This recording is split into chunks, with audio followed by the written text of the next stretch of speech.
Konnichiwa, y'all, and welcome to the Mr. Maple Show. I'm Matt, that's my brother Tim. We make up MrMaple.com. Guys, today we've got a long-awaited video. It's been a minute. We did a part 1, part 2. We did the ABCs of Japanese maple grafting. We're here with the long-awaited part C.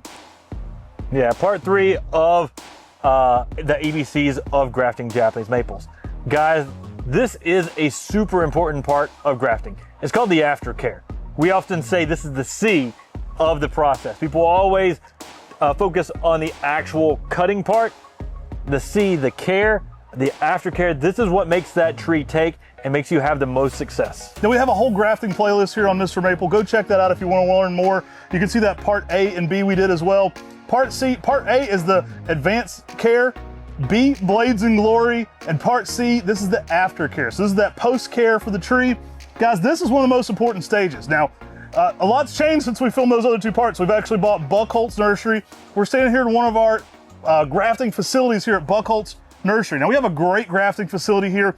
We're got these trees in humidity tents, as you can see. We've actually grafted around 65,000 trees just in the last 3 months here at Buckholtz Nursery. We're gonna be close to over 1,000 cultivars grafted by the end of the year. That's the goal. So a lot going on here. Now what we've got here are humidity tents. These are locking in that humidity. We're slowly weaning the trees off that humidity and getting them into that stage where they can be without that humidity tent. Now what we're doing here is part of the summer grafting process. Humidity is key for this. And you'll notice we're in a greenhouse with 55% white poly, and then we have clear poly that's just adding that extra humidity tent inside here. You can actually see the humidity on the tops, and we're really not doing a whole lot of watering, but what's happening is that humidity is almost raining down on these plants. It keeps those grafts alive as this plant heals, because this whole process is wounding the tree and allowing it to heal the quickest way. And this is one of the quickest ways with that humidity you can have your Japanese maples heal. In this later October time frame, in like early October where we're at right now, we actually have to add heat to really keep these trees active enough to really be able to heal fast and keep those good success rates. Now there are a few more parts to this. What we'll be doing, we'll be taking trees out of the humidity tent after they've been in here for a while, kind of slowly weaning them off. Now that can change a little bit based on the heat and temperature, so you have to kind of play it by ear. Some days in here we have the doors open with fans going. Other days we have it closed up in here to kind of keep that heat locked in. It's something that kind of develops over time, and it can change for different areas. So our team here closely monitors these. There's not a one-size-fits-all for reducing that humidity. It's something you're gonna have to learn what works in your area and stay on top of that. Typically they're under these tents for at least 3 to 4 weeks, kind of getting locked into that growth rate. We're slowly weaning them off that humidity, get them out here in the open. We'll take you over to one of our next houses where we have a lot of open trees that have already been moved out of this humidity tent section. I was just out here 3 weeks ago, and a lot of the trees in that house were still in the humidity tent. So now they've been opened up, they've been slowly acclimated to the greenhouse air. We're letting those trees slowly acclimate. If we did that all at once, if we took everything off all of a sudden, we didn't kind of slowly acclimate them, a lot of those grafts would crash. They would kind of fail. That shock of lack of humidity would kind of reduce energy from them and cause some of those grafts to fail. So it's a whole process of slowly weaning them off that humidity, getting them into the greenhouse, getting them into a natural watering state, and then slowly starting to reduce that rootstock and get them into the next stage. Now in summer grafting, there's some key things you want to watch out for. One of the things is fungus. When you have heat and humidity, you get more fungus. And so you can actually treat with Zerotol on your trees with the recommended rate. Zerotol as a concentrate is very dangerous. So do be very careful because it's highly corrosive. But when you get it down to the recommended rates and treat your plants, it's extremely safe. And it's a great thing that's easy to do. You actually spray down your greenhouse, you spray down your humidity tents, and you spray down your trees, and that prevents the spread of fungus, which can actually decrease your yield drastically, and it can actually wipe out your entire crop if you're not paying attention. One of the other things that can actually start to happen in your greenhouse is fungus gnats. And if you start to see little bugs starting to fly around your greenhouse, you're going to need to treat that because they can actually spread fungus and disease around your graft house during those summer months. They can actually gang up on an individual graft too and pull all the energy out of it. So you're going to want to be conscious of insects at this stage. Now we're doing this on a very large scale. We're going to go next door and show you kind of the next step of where these trees kind of emerge to. Some of those grafts are a little bit further along. A lot of times during this stage, a graft might not leaf out completely. So some of these later ones, we may be keeping them dormant all the way until next spring and then reducing that rootstock. But I want to show you a little bit of ones that are further along at that next step. All right, guys, we're here in the next house over. Huge amount of grafts being done here. These trees have already made it from that humidity tent stage onto the next part. You'll hear the fans blow, and that's actually part of what's going on in here. The fans are circulating that air. They're decreasing humidity. They're reducing the amount of fungus going on here by creating airflow and circulating it around this house. That airflow decreases fungus, decreases the chance of fungus gnats, and also helps with control the temperature in here, where this house isn't going to get too hot on many of these Japanese maples that are really fresh and a little more tender at this time.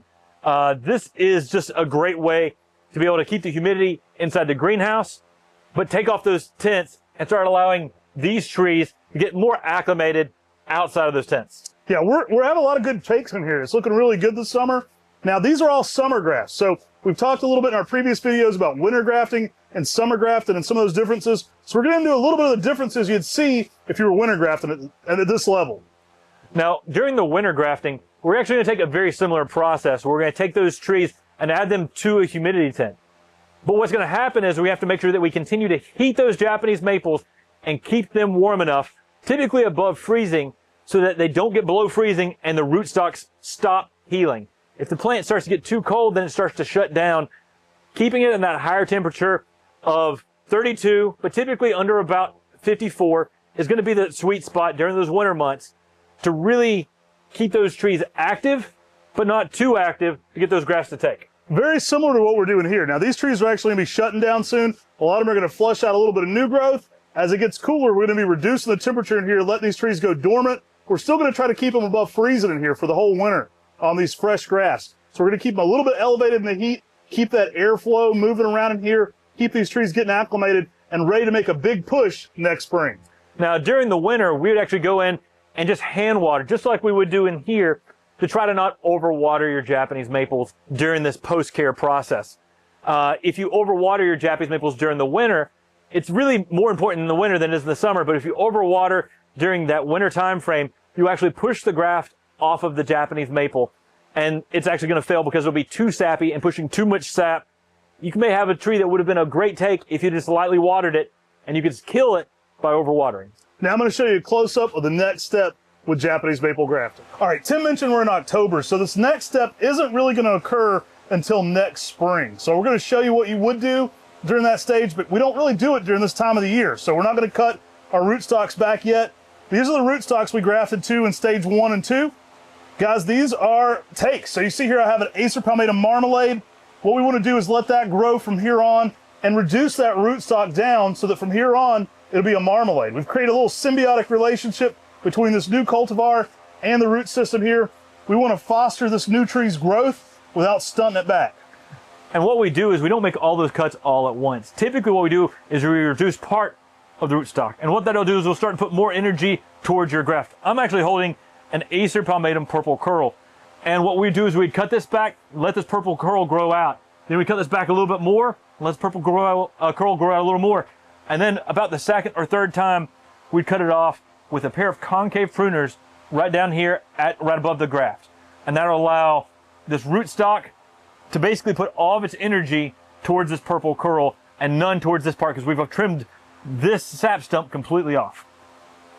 All right, guys, we're going to pretend it is spring and we're ready to reduce this down. We're going to take a pair of concave trimmers and reduce this slowly down, eventually cutting it right above this rubber band area. Now, we typically leave the rubber bands on for a little while until midsummer, until they're good and hardened off. They'll actually come through and take this rubber band off as well. Some rubber bands stay on longer, we'll miss them, and they'll fall off when they're going into that potting process. But this marmalade will go on from here to be in this liner for a little while. Then this will go into a 1-gallon pot. So 2 years from right now, this will be available. It kind of takes a 2-year process of the grafting setup here.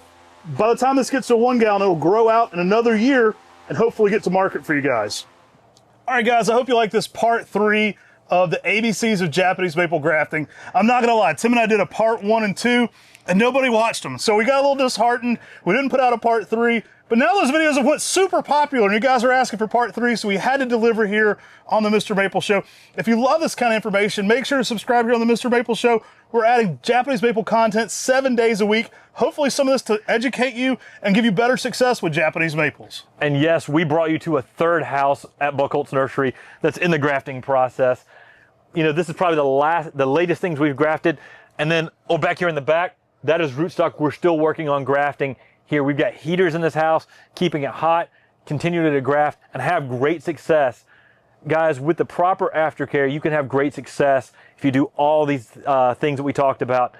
Check out our other 2 videos. If you really win that grafting process, you want to learn how to cut, if you want to learn how to do the pre-care, check those things out. We try to cover as much information as we can to help you have success grafting your Japanese maple. Yeah, if you visit our channel here, you'll see a complete guide to Japanese maple grafting. We've got multiple videos, including part 1 and part 2, and multiple full videos on Japanese maple grafting. I hope that helps you guys out. The kind of information I wish I had when I was starting out. So I hope you enjoy this information, whether you're a novelist wanting to do 1 or 2 grafts, or you want to learn about how to do this process long term. You can actually replicate what we're doing here on this large scale with grocery bags in your own landscape and garden. So don't feel like you have to have this huge commercial setup if you're doing it on a smaller scale. Y'all, we appreciate y'all jumping in today. If you like this type of content, make sure you shop with us on Mr. Maple. We work hard to bring you daily content all about Japanese maples, and that's what we're passionate about, our Japanese maples, and really getting them to your garden and so you can enjoy them and appreciate them and love them just like we do. Also, we put out daily content all about Japanese maples here on the Mr. Maple Show. So we appreciate if you like this video and subscribe. Hey, thanks to everybody who watched part 1 and 2. You made us come back for a part 3 after all. We appreciate you guys. Take care. God bless. Have yourself a great day.